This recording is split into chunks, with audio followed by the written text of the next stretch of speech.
오늘 우리에게 주시는 하나님 말씀은 시편 26편 1절부터 12절까지의 말씀입니다. 내가 나의 완전함에 행하여 싸우며 흔들리지 아니하고 여호와를 의지하여 싸우니 여호와여 나를 판단하소서. 여호와여 나를 살피시고 시험하사 내 뜻과 내 양심을 단련하소서. 주의 인자하심이 내 복전에 있나이다. 내가 주의 진리 중에 행하며 허망한 사람과 같이 앉지 아니하였사오니 간사한 자와 동행하지도 아니하리이다. 내가 행악자의 집회를 미워하오니 악한 자와 같이 앉지 아니하리이다. 여호와여 내가 무죄함으로 손을 씻고 주의 제단에 두루 다니며 감사의 소리를 들려주고 주의 기이한 모든 일을 말하리이다. 여호와여 내가 주께서 계신 집과 주의 영광이 머무는 곳을 사랑하오니 내 영혼을 죄인과 함께 내 생명을 살인자와 함께 거두지 마소서. 그들의 손에 사악함이 있고 그들의 오른손에 뇌물이 가득하오나 나는 나의 완전함에 행하오리니 나를 속량하시고 내게 은혜를 베푸소서. 내 발이 평탄한 데에 섰사오니 무리 가운데에서 여호와를 송축하리이다. 아멘. 오늘 본문 말씀은 26편 1절 바로 위에 표지에 나와 있는 것처럼 다윗의 시, 다윗이 지은 시입니다. 그러나 역사적 배경에 대한 구체적 언급이 없기 때문에 어떤 상황에서 이 다윗이 시를 지었는지는 알 수 없지만 그 내용으로 미루어 보아서 다윗은 무고한 핍박을 당하는 가운데 자신의 결백을 주장하고 있습니다. 그리고 나아가서 하나님을 향한 자신의 사랑을 고백하는 시가 오늘 본문 26편입니다. 오늘 말씀을 살펴보면서 함께 하나님의 은혜를 나누고자 합니다. 먼저 1절 말씀에 보시면 1절 하반절에서 다윗은 이렇게 말합니다. 여호와여 나를 판단하소서. 여호와여 나를 판단하소서라고 말하고 있습니다. 이 판단하다라는 단어는 재판관으로서의 판결을 말합니다. 즉 하나님께서 재판관이 되셔서 나에게 판결을 내려주십시오 라고 다윗은 고백하죠. 하나님의 판단을 바라는 이유가 무엇일까요? 왜 다윗은 하나님 앞에 이렇게 요청하는 것일까요?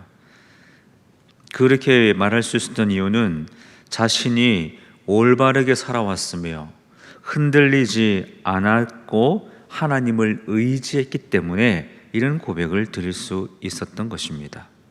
1절 말씀에 보면 내가 나의 완전함에 행하여 싸우며 흔들리지 아니하고 여호와를 의지하여 싸우니, 여기 완전함이라는 단어가 나옵니다. 나의 완전함. 이 완전함이라는 단어는 단어 그대로 완벽하다라는 그런 뜻은 아닙니다. 여기서 말하는 완전함이란 하나님 안에 거하는 상태를 표현하는 단어입니다. 하나님 안에 거하는 상태, 하나님 안에 거할 때에 완전하다는 거죠. 왜 그렇습니까? 하나님 안에 거하면 하나님의 은혜로 우리가 완전해지기 때문입니다. 모든 사람은 죄인들이죠. 불완전합니다.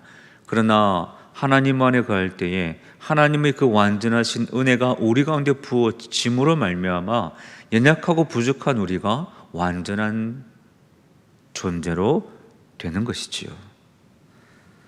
그리고 하나님의 그 은혜를 알기 때문에 그 은혜에 대한 반응으로서 완전한 삶을 살고자 노력하는 것이 성도의 삶이라고 할 수 있습니다. 나아가서 하나님을 의지할 수밖에 없죠.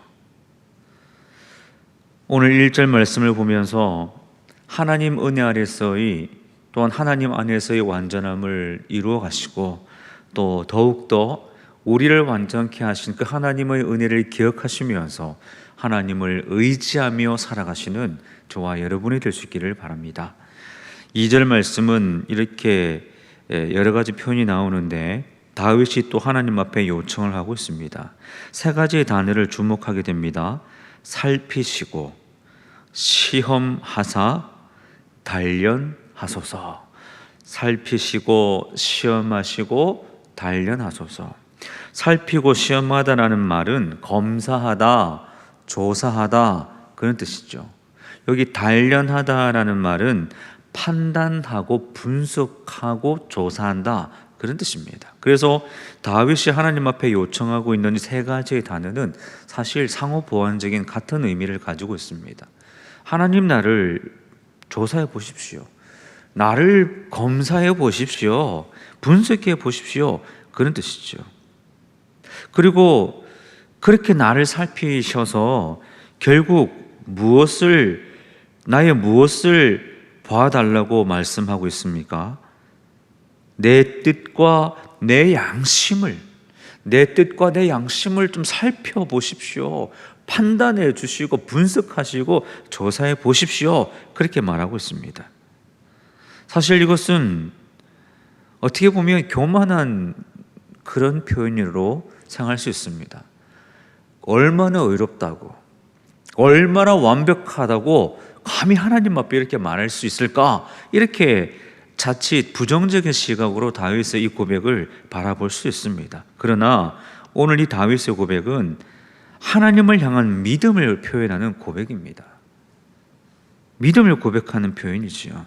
다윗은 하나님께서 자신의 마음을 낱낱이 살펴보시고 확인해 보신다 할지라도 거리낌 없는 진실된 믿음을 가지고 있다는 그 자신의 믿음을 하나님 앞에 고백하는 것입니다. 아무도 알아주지 않아도 하나님은 아신다는 믿음으로 사는 자가 복이 있죠. 불법을 행하는 자들이 자신을 핍박하는 그 상황 속에서도 내가 하나님을 얼마나 사랑하는지 하나님은 아십니다. 하나님 내 마음의 중심을 좀 살펴봐 주십시오. 하나님 내 진심을 살펴주십시오. 내 마음이, 내 뜻이, 내 양심이 하나님을 얼마나 사랑하는지 나를 살펴보신다면 하나님 다 아시지 않겠습니까? 그렇게 자신의 믿음을 고백하는 말씀이 2절 말씀입니다. 사람의 인정보다 하나님의 인정을 요구하는 다윗의 모습이지요. 왜냐하면 사람의 인정은 잠깐이지만 하나님의 인정은 영원하기 때문입니다. 살펴보았는데 정말 그러하다라는 하나님의 그 인정, 그것을 다윗은 요청하고 있는 것입니다. 하나님께서 인정하시는 믿음이 정말 귀한 믿음 아니겠습니까? 2절 말씀의 다윗의 고백처럼 이 고백으로 하나님의 인정을 받는 귀한 믿음의 모습 이루시는 저와 여러분이 될 수 있기를 바랍니다. 이어지는 3절부터 5절까지의 말씀은 다윗은 3절에서 자신이 어떻게 행동했는지, 그리고 4절과 5절에서는 어떤 자들과 함께 하기를 거부했는지에 대해서 말씀합니다. 그는 주의 진리 중에 행하고 허망한 자, 간사한 자, 행악한 자의 모임, 악한 자와의 동석을 거부했다라고 고백하죠. 여기 허망한 자라는 표현은 마음과 행위가 전혀 가치가 없어서 텅 빈 사람, 그런 사람을 가리킵니다. 간사한 자라는 말이 나오죠. 이 말은 뭔가 숨기는 사람을 뜻합니다. 위선자죠. 선한 가면을 썼지만 악을 행하는 위선자들을 가리키는 표현입니다. 5절 말씀에 보면 행악자들의 집회라는 말이 나옵니다. 행악자들은 어떤 사람들입니까? 자신의 이익을 도모하기 위해서, 또 남을 해치기 위해서 힘을 모으는 사람들이죠. 나쁜 사람들입니다. 그래서 다윗은 이들과 함께 하지도 않았고 함께 하기를 거부했다라고 고백하고 있습니다. 어떤 이익이 주어진다 하더라도 이들의 모임에 들리기를 거부했고 함께 하기를 거부했다라고 말하고 있습니다. 여기에서 다윗의 경건이 드러나는 것이지요. 여러분, 거룩이 무엇입니까? 우리가 레위기 말씀을 묵상하면서 거룩이라는 단어를 많이 접하게 됩니다. 그 거룩이라는 단어는 구별됨이죠. 오늘 성도들에게 요구되는 것이 거룩, 즉 구별된 삶 아니겠습니까? 그 구별된 삶을 어떻게 증명할 수 있을까요? 오늘 3절에서 5절 말씀처럼 다윗이 자신의 삶을 보면서 하나님 앞에 구별된 인생 되기를 소원했던 이러한 모습이 바로 거룩의 삶, 구별된 성도의 삶이라는 것을 말씀하는 것입니다. 죄에서의 구별이지요. 죄로부터 분리되어 있는 모습. 우리는 죄를 극복하기보다 죄를 멀리하는 것이 낫습니다. 그 모습을 다윗이 보여주죠. 불가피하게 죄의 유혹을 이겨내야 할 때도 있지만 최선은 무엇입니까? 죄의 자리를 피하는 것입니다. 구별된 삶을 사는 것이지요. 분리되고 떨어진 삶. 오늘 저와 여러분의 삶을 돌아보시면서 다윗이 하나님 앞에 어떤 모습으로 온전하기를, 또 완전하기를 바라면서 살았는지를 다시 한번 돌아보시면서 오늘 나의 구체적인 삶의 자리에서 어떻게 하나님의 사람으로서 구별됨을 드러나고 있는지, 어떤 모습 속에서 성도됨을 증명하고 있는지 돌아보시고, 우리의 모든 삶의 자리가 하나님께서 기뻐 받으시는 삶의 예배, 구별된 성도의 삶을 감당하는 그런 저와 여러분이 될 수 있기를 주님의 이름으로 간절히 축복합니다. 이어지는 6절부터 7절까지의 말씀입니다. 이 다윗, 오늘 본문의 시인 다윗은 자신이 무지하기 때문에 행할 수 있는 일에 대하여서 말씀하죠. 6절을 보십시오. 6절에 보시면 여호와여, 내가 무지함으로 손을 씻고 주의 제단에 두루 다니며, 여기 손을 씻는다는 표현이 나오는데요, 이것은 스스로를 정결하게 하는 제사의 예법이었습니다. 손을 씻는다, 스스로를 정결하게 한다는 그런 뜻이죠. 시인 다윗은 단순히 어떤 정결 예법으로서만 손을 씻은 것이 아닙니다. 손을 씻는다는 행위를 통해서 삶의 정결함을 보여주고 있습니다. 손을 씻는다는 하나의 이 예법을 통해서 자신의 삶의 정결함으로 하나님을 예배하는 예배자의 모습을 보여주는 것이죠. 7절을 보십시오. 감사의 소리를 들려주고 주의 기이한 모든 일을 말하리이다. 감사의 소리라는 표현은 찬양을 의미합니다. 다윗은 찬양할 수 있다고 말하죠. 무엇을 찬양합니까? 주의 기이한 모든 일. 하나님이 행하시는 일을 다윗은 이렇게 표현합니다. 주의 기이한 모든 일. 하나님이 행하시는 일이 그렇지 않습니까? 우리의 생각을, 우리의 상상을, 우리의 예측을 뛰어넘는 하나님의 역사를 우리는 수없이 경험하며 살아가고 있지 않습니까? 성경에 증언하는 바 하나님의 기이한 일들은 창조, 보존, 섭리라는 교리적 용어로 정의를 할 수도 있습니다. 오늘 하나님의 일들이 얼마나 놀랍습니까? 신묘, 막책이라는 말도 있지요. 그렇기 때문에 하나님 앞에 다윗은 정결한 삶으로 예배하며 하나님을 찬양하는 삶을 살겠다고 그렇게 말하는 것이, 고백하는 것이 6절과 7절의 말씀입니다. 이 다윗의 결단이 너무나 귀하죠. 하나님 얼마나 기뻐하셨겠습니까? 오늘 저와 여러분도 다윗처럼 고백하며 그렇게 살아갈 수 있기를 축복합니다. 정결한 삶의 모습으로 하나님 앞에 영광 돌리고, 나의 삶의 자리에서, 나의 예배의 자리에서 늘 하나님을 찬양하는 그 삶을 살아갈 때에 하나님이 우리의 삶을 통하여 기뻐하시고 주의 영광이 드러나게 될 줄 믿습니다. 오늘도 하나님을 예배하고 찬양하는 하루를 살아가시기를 주님의 이름으로 축복합니다. 8절입니다. 이어지는 8절 말씀은 또 하나님을 향하여 다윗이 고백을 하나 하고 있습니다. 다윗은 주께서 계신 집과 주의 영광이 머무는 곳을 사랑한다라고 고백하고 있습니다. 여기서 주께서 계신 집과 주의 영광이 머무는 곳은 어디를 가리킬까요? 성전입니다. 성전을 이렇게 표현하고 있는 것이죠. 성전은 하나님께서 이스라엘 백성을 만나 주시려고 허락하신 하나님의 집입니다. 미팅하우스, 만남의 장소, 만남의 광장. 하나님께서 백성들을 만나 주시려고 보여주신, 상징적으로 보여주신 하나님의 집이 바로 성전입니다. 그리고 우리와 함께 하시는 임마누엘 하나님을 보여주는 것이죠.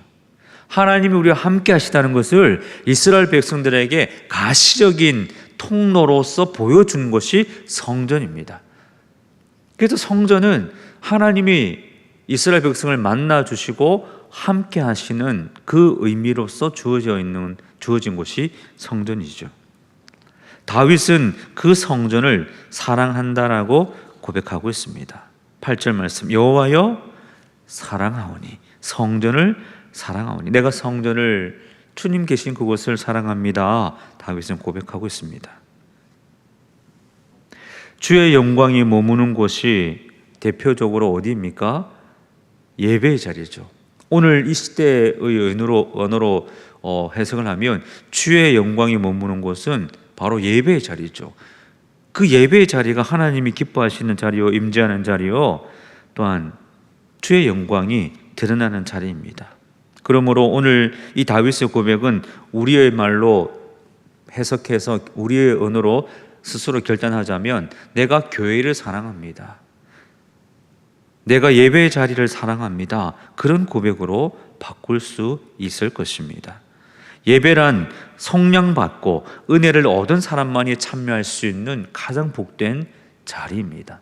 다윗은 그것을 알기에 이렇게 고백했던 것이죠. 오늘 저와 여러분 어떻습니까? 하나님이 계시는 예배의 자리, 바로 여기 교회, 주의 성전, 그 성전을 사모하는 그 마음이 우리 가운데 날마다 새로워져서 주님 안에 거하고 성전 안에 거하고 그 성전에서 예배하는 그 자리를 사모하는 마음이 불을 듯 일어나서 날마다 주의 성전에 가는 기쁨을 누리면서 예배의 자리를 사모하면서 그렇게 하나님 원하시는 예배의 자리를 지키며 살아가는 우리 모두가 될 수 있기를 바랍니다. 그리고 이어지는 말씀을 쭉 읽어가다 보면 우리는 11절, 12절에 머물러서 또 이렇게 정리를 할 수가 있습니다.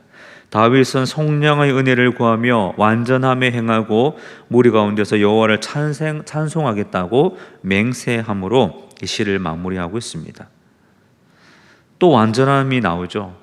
언제 어디에서 나왔습니까? 1절입니다.